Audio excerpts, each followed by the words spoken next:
Good morning. Hi guys, Chrissy here. So coming on today to talk about low back pain and how yoga postures can help or hurt kind of if you're experiencing it. I had a friend who is experiencing some low back issues. She reached out to me with some questions, so I figured why not share the love with absolutely everybody, because I know if you're not experiencing it, you know somebody who is, and we see these questions all the time. So I personally am no medical doctor by all means, but I do experience it myself. I have 4 herniated discs, and it is a daily check-in with my body to kind of see how it's feeling, and especially my low back, right? We should be doing that anyways, checking in with our bodies and seeing how it feels that day whenever we're getting ready to do anything. But for me personally, obviously I have to really listen to my low back. And if it's any type of feeling funky or off, I have to immediately kind of scale back a little bit, do certain things for inflammation, and take it easy. But what I want to come on and talk about are some of the things that actually helped me over the course of my issues, some of the things that kind of helped me level it out and stay strong enough to keep my low back pain pretty minimal. So one of the things that I realized before I found out about my herniations is, your spine, sometimes you could be feeling the pain more towards the back of the spine, like towards the outer part, or the inner part of the spine, the front of the spine. And that's going to determine for you guys what will be better for you. Now, if somebody has pain in the back of the spine, then back bends might not feel good to you because it's compressing down there, right? If you have pain more in the front of the spine, forward folds might not feel better because again, you're compressing there. For me, it was forward folds, which is a huge shame because I love forward folds and I'm not the biggest fan of back bends in my body. I love watching other people do them, but my body doesn't love them so much. So some of the things that you guys can test out in your body to understand if, which one is better for you and which one feels like a release is, I love to do it with an exercise ball. So this I also kind of learned from one of my physical therapist friends. So if you kind of put your pubic bone onto the ball and you just let your body drape over, just kind of completely drape, completely let your hands fall, or maybe just take them into a elbow to elbow, and just kind of notice, is this bringing on more pain and tension, or does it feel like a release? Does it feel like you could just stay and hang out here forever? If that's the case, then forward folds might be better for you, okay? If it doesn't feel good, then by all means, I don't want you doing it, right? We have to really listen to our bodies. If anything brings you pain, you should not be doing it. We should understand, though, there's a difference between pain and discomfort. If something, especially yoga postures, can definitely be uncomfortable, but that's much different than pain. If it's pain, you want to back out of it right away. The other thing that you can check out is sitting on the ball, okay? And then walking your feet out or walking your spine back, okay? So that you kind of let the entire spine drape over the ball. And notice if you kind of, you could rock forwards or backwards or just stay here. And just kind of notice your arms down. Does this feel good? Or your arms back, does this feel good? Right? If it does, then maybe back bends might be your release. If this is bringing too much tension on the spine, then back bends will not be good for you, okay? And this isn't the end all. This is just for when you are really feeling inflamed and in a lot of pain. This is just to test it out and see which one is best for you, okay? So now let's kind of go through, and those are good to hang out in, like literally hang over the ball or hang back behind the ball when you're in pain too. It's not just as an indicator as to which one. You literally can stay there and allow that to help you. The other couple of postures that I want to kind of give you are some additional ones that might be able to help you just release on a daily basis. Just kind of move through some of these postures to see if you can help relieve some of that pain. So child's pose to me didn't feel good, but it's not to say that it won't feel in your body. So a couple options for child's pose. So you can either take it restorative with the knees touching and just let the torso rest onto the thighs and the hands down by your sides, third eye down. So you can just kind of hang here, let the elbows really hang, right? So we're not trying to, stay active at any way. We're really just trying to release, close the eyes, breathe, meditate. If that doesn't feel good, you certainly can also take the knees out nice and wide. You can walk the fingertips all the way out, and the same thing, let the forehead rest, maybe let the forearms rest. So it's, again, not active necessarily, but just more of a release.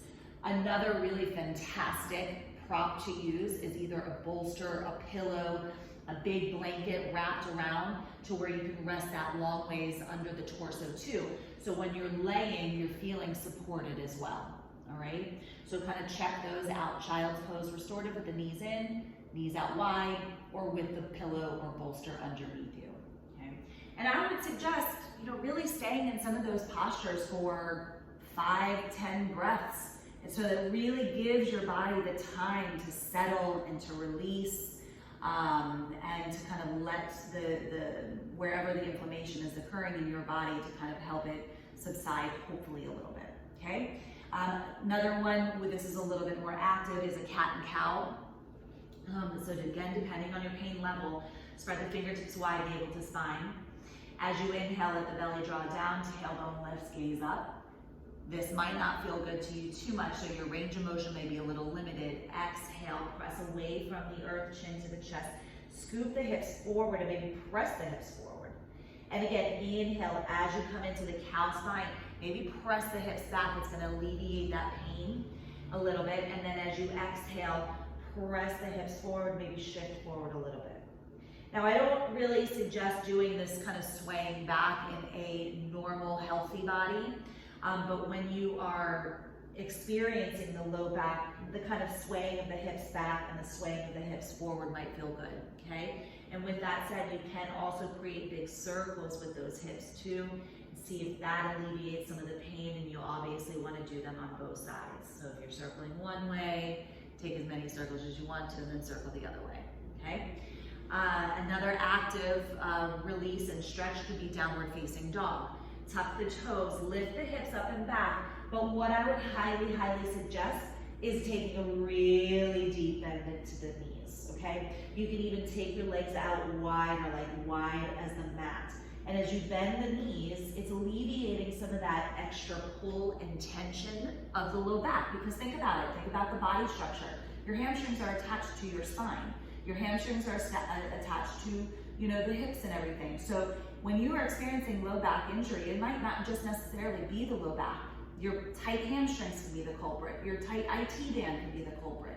So kind of doing some of these postures, but with the knees bent, kind of gives the release of the spine without overstretching and overworking the hamstrings.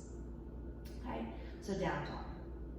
Another thing is a forward fold. So be very mindful in forward folds. Again, this is going to be only if forward folds are good for you, or if they're not, back bends, I'm going to ask you to not do this. So, but if you feel that the forward folds are a little bit more of a release for you, I would, again, take a very deep bend into the knees. I would melt the chest literally onto the thighs, and then completely drop the head.